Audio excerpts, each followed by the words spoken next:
Perkenalkan, nama saya Francis Nifra Sultan dari 12 AK 1 Namo Buddhaya. Hari ini saya akan mempresentasikan mengenai cerita pendek atau biasa disebut dengan cerpen.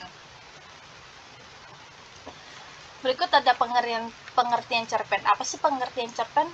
Cerpen adalah salah satu jenis prosa yang isi ceritanya bukan kejadian nyata, melainkan hanya dibuat-buat. Jumlah kata dalam cerpen juga tidak lebih dari 10.000 kata. Penulisan cerpen juga menggunakan gaya bahasa yang naratif. Kemudian ada tujuan cerpen. Apa sih tujuan cerpen? Tujuannya untuk mengungkapkan perasaan si penulis dalam menuangkan imajinasinya atau khayalan pada sebuah cerita, dan juga dapat menghibur para pembaca sehingga si pembaca dapat memperoleh hiburan atau mendapatkan teguran atau juga sebuah nasihat dari cerpen. Selanjutnya ada fungsi cerpen. Yang pertama ada fungsi rekreatif. Fungsi ini yang memberikan rasa senang, rasa gembira, dan terhibur kepada para pembacanya. Yang kedua ada fungsi didaktif. Fungsi ini yang mengarahkan dan mendidik para pembacanya kepada nilai-nilai kebenaran dan kebaikan yang dimuat di dalam cerpen. Yang ketiga ada fungsi estetis. Fungsi ini yang memberikan kaidah kepada pembaca karya sastra cerpen. Yang keempat ada fungsi moralitas. Fungsi ini yang mengandung atau memiliki nilai moral, yaitu moral yang baik ataupun moral yang tidak baik bagi para pembacanya. Fungsi ini mengharapkan pembacanya dapat mengetahui akibat dari moral yang tidak baik bagi dirinya sehingga ia tidak akan melakukan moral yang tidak baik. Yang kelima ada fungsi religius. Fungsi ini yang mengandung ajaran agama yang dapat dijadikan teladan bagi para pembacanya. Selanjutnya ada unsur intrinsik cerpen. Di dalam sebuah cerpen tentunya pasti ada tema. Hal ini karena tema menjadi unsur utama yang ingin disampaikan penulis dalam kisah ceritanya. Kemudian ada alur atau plot. Alur ini merupakan urutan peristiwa atau jalan cerita sebuah cerpen. Biasanya alur cerpen diawali dengan perkenalan, konflik, masalah, lalu penyelesaiannya. Namun ada beberapa jenis alur cerita, yaitu alur maju, alur mundur, dan alur campuran. Berikutnya ada setting. Setting ini merupakan penjelasan mengenai latar atau tempat, waktu, dan suasana yang terjadi dalam cerpen tersebut. Kemudian ada tokoh. Tokoh ini merupakan pemeran yang diceritakan dalam sebuah cerpen. Tokoh ini terdiri dari pemeran utama dan pemeran pendukung. Berikutnya ada watak. Watak ini merupakan gambaran sifat dari para pemeran. Watak ini terdiri dari 3 jenis, yaitu protagonis baik, antagonis jahat, dan netral. Netral ini bersifat tidak memihak kepada dua-duanya. Kemudian ada sudut pandang atau point of view. Sudut pandang merupakan cara pandang pengarang pada saat menceritakan kisahnya.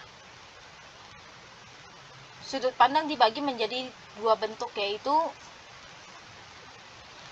pandangan orang pertama terdiri dari pelaku utama dan pelaku pesampingan, sedangkan sudut pandangan orang ketiga terdiri dari serba tahu dan pengamat. Kemudian ada amanat. Amanat ini merupakan pesan moral atau pelajaran yang disampaikan oleh penulis kepada pembacanya. Pesan moral yang disampaikan biasanya dalam bentuk tersirat maupun tersurat. Selanjutnya ada unsur intrinsik cerpen. Yang pertama terdapat latar belakang dari pengarang. Biasanya latar belakang pada kisah cerpen berasal dari pengalaman pribadi pengarangnya. Namun juga jarang pengarang mengambil kisah orang lain. Kemudian terdapat latar belakang dari masyarakat. Latar belakang dari masyarakat ini akan membantu berlangsungnya jalan cerita. Biasanya juga mempengaruhi isi ceritanya juga. Kemudian terdapat biografi pengarang. Biografi yang memaparkan isi biodata, riwayat hidup, dan pengalaman menyeluruh dan lengkap dari pengarangnya. Kemudian terdapat aliran sastra yang mempengaruhi gaya bahasa yang digunakan oleh penulis saat menyampaikan ceritanya. Kemudian terdapat kondisi psikologis pengarang. Biasanya berupa keadaan senang, sedih, suka, dan duka yang mempengaruhi mood penulis saat membaca sebuah cerita pendek.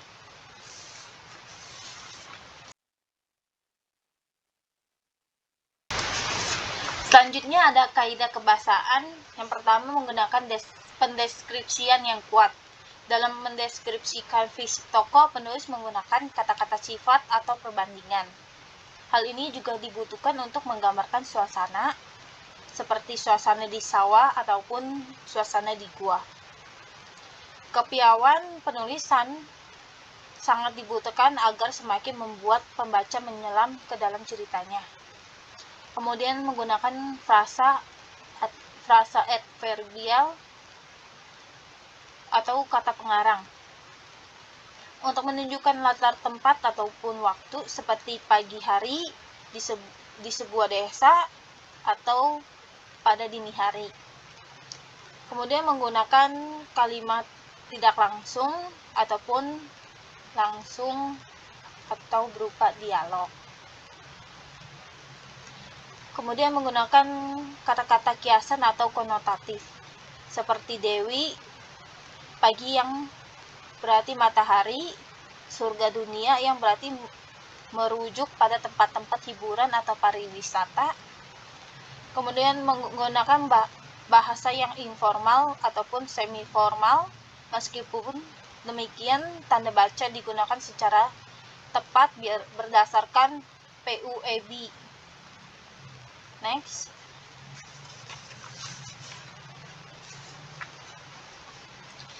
Kemudian ada contoh karya cerpen.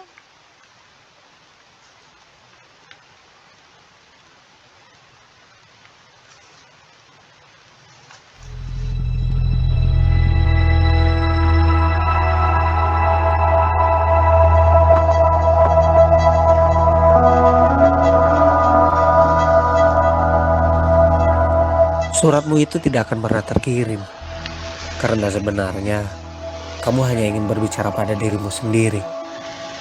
Kamu ingin berdiskusi dengan angin, dengan wangi 11 tangkai setiap malam yang kamu beli dari tukang bunga berwajah memelas, dengan nyamuk-nyamuk yang cari makan, dengan malam, dengan detik jam, tentang dia. Dia yang tidak pernah kamu mengerti. Dia racun yang membunuhmu perlahan. Dia yang kamu reka dan kamu cipta. Sebelah darimu menginginkan agar dia datang, membencimu hingga muak.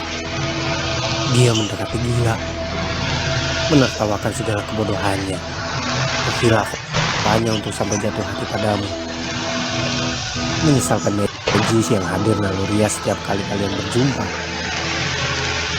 Akan kamu kirimkan lagi tiket bioskop, non-restoran, semua tulisannya, dari mulai nota sebaris sampai doa berbaik-baik. Dan celakalah pipinya karena beli, karena asap dan abu dari benda-benda yang dihanguskan. Bukti-bukti bahwa kalian pernah saling tergila-gila dan kemarahan masuk ke matanya. Semoga ia pergi dan tak pernah menoleh kembali. Hidupnya pasti akan lebih mudah. Tapi sebelah dari kamu menginginkan agar dia datang, menjemputmu mengamini kalian, dan untuk kesekian kali jatuh lagi segila-gilanya sampai batas gila dan waras pupus dengan kesadaran murni akan cinta. Kemudian mendamparkan dirilah kalian di sebuah alam tak dikenal untuk membaca ulang semua kalimat, mengenang setiap inci perjalanan, perjuangan, dan ketabahan hati. Betapa sebelah darimu percaya bahwa setetes air pun akan terhitung. Tak ada yang mengalir mubazir. Segalanya pasti bermuara di satu samudra yang tak terbatas. Lautan merdeka yang bersanding sejajar dengan cakrawala. Dan itulah tujuan kalian. Kalau saja hidup tak berevolusi, kalau saja semua momen dapat selamanya menjadi fosil tanpa terganggu, kalau saja kekuatan kosmik mampu stagnan di satu titik, maka tanpa ragu kamu akan memilih satu detik bersamanya untuk diabadikan. Cukup satu detik yang segenap keberadaannya dipersembahkan untuk bersamamu, dan bukan dengan ribuan hal lain yang menanti untuk dilirik pada detik berikutnya. Berapa kamu rela membantu untuk itu? Tapi hidup ini cair. Semesta ini bergerak. Realitas berubah. Seluruh simpul dari kesadaran kita berkembang mekar. Hidup akan mengikis apa saja yang memilih diam. Memaksa kita untuk mengikuti arus agungnya yang jujur tapi penuh rahasia. Kamu tidak terkecuali. Kamu takut. Kamu takut karena ingin jujur. Dan kejujuran menyulit kamu untuk mengakui kamu mulai ragu. Dialah bagian terbesar dalam hidupmu. Tapi kamu cemas. Kata sejarah mulai menggantung hati-hati di atas sana. Sejarah kalian. Konsep ini menakutkan sekali. Sejarah memiliki tampuk istimewa dalam hidup manusia, tapi tidak lagi melekat untuk pada realitas. Sejarah seperti awan yang tampak padat berisi, tapi ketika disentuh menjadi embun yang rapuh. Skenario perjalanan kalian mengharuskanmu untuk sering mengejarkannya, merekamnya, lalu memainkannya ulang di kepalamu sebagai sang kekasih impian, sang tujuan, sang inspirasi bagi segala mahakarya yang termuntahkan ke dunia. Sementara dalam setiap detik yang berjalan, kalian seperti musafir yang tersesat di padang, berjalan dengan kompas masing-masing, tanpa ada usaha saling mencocokkan. Sesekali kalian bertemu, berusaha saling toleransi atas nama cinta, dan perjuangan yang tidak boleh sia-sia. Kamu sudah membayar mahal untuk perjalanan ini. Kamu pertaruhkan segalanya demi apa yang kamu rasa benar, dan mencintainya menjadi kebenaran tertinggimu. Lama, baru kamu menyadari bahwa pengalaman merupakan bagian tak terpisahkan, dan hubungan yang diikat oleh seutas perasaan mutual. Lama bagi kamu untuk berani menoleh ke belakang, menghitung berapa banyaknya pengalaman nyata yang kalian alami bersama.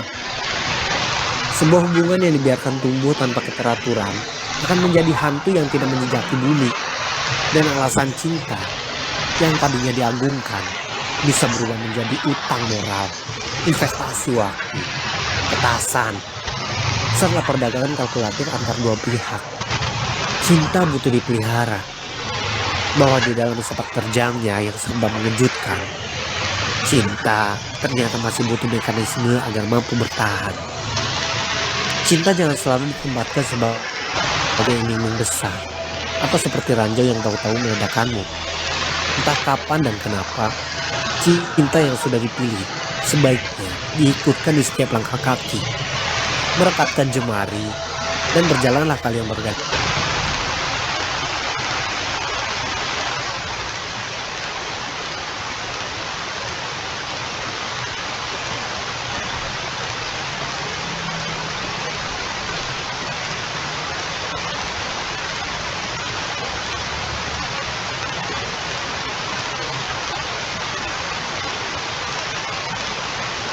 Gandengan, karena cinta adalah mengalami.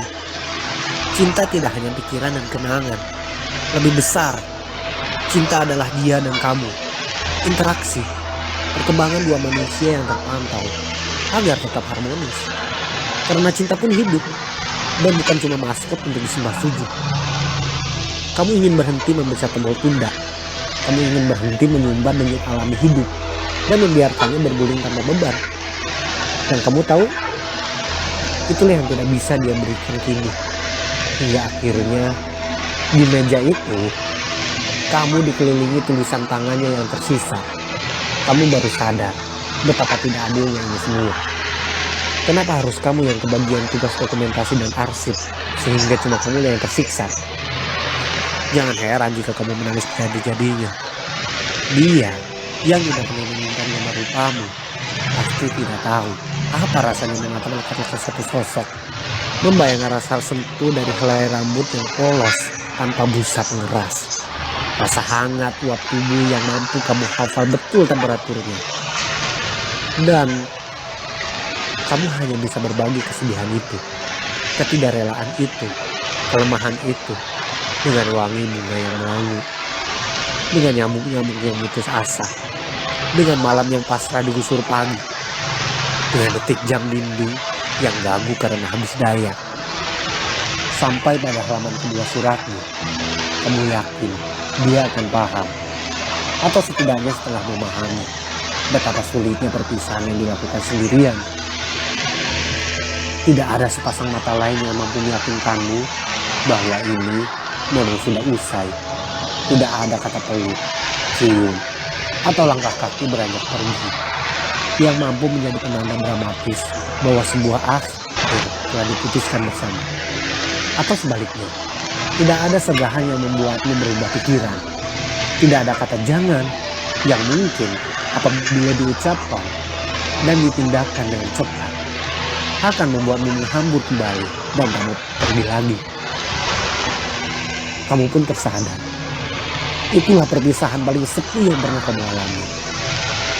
Ketika surat itu tiba di titiknya yang terakhir, masih ada sejumput kamu yang bertengger tak mau pergi, dan perbatasan usai dan tidak usai. Bagian dari dirimu yang merasa paling bertanggung jawab atas semua yang sudah kalian bayarkan bersama demi mengalami perjalanan hati dahsyat itu.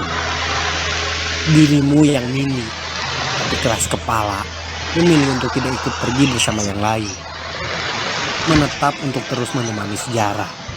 Dan karena waktu semakin larut, tenagamu pun sudah menurut, maka kamu akan membiarkan si kecil itu bertahan semaunya.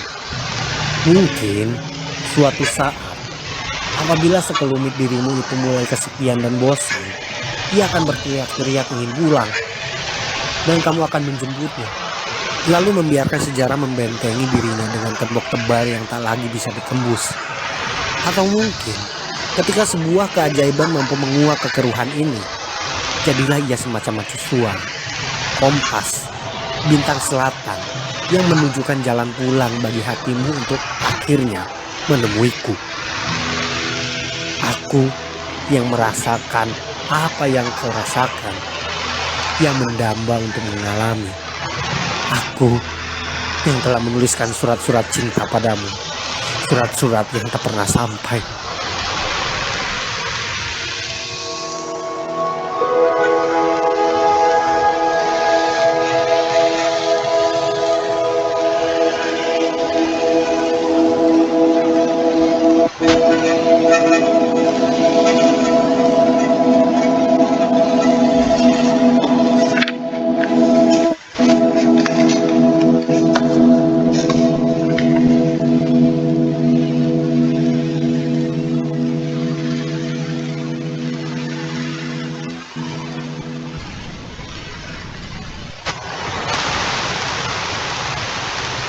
Nah, berikut adalah contoh karya cerpen yang berjudul Surat Tak Pernah Sampai dari Dewi Lestari.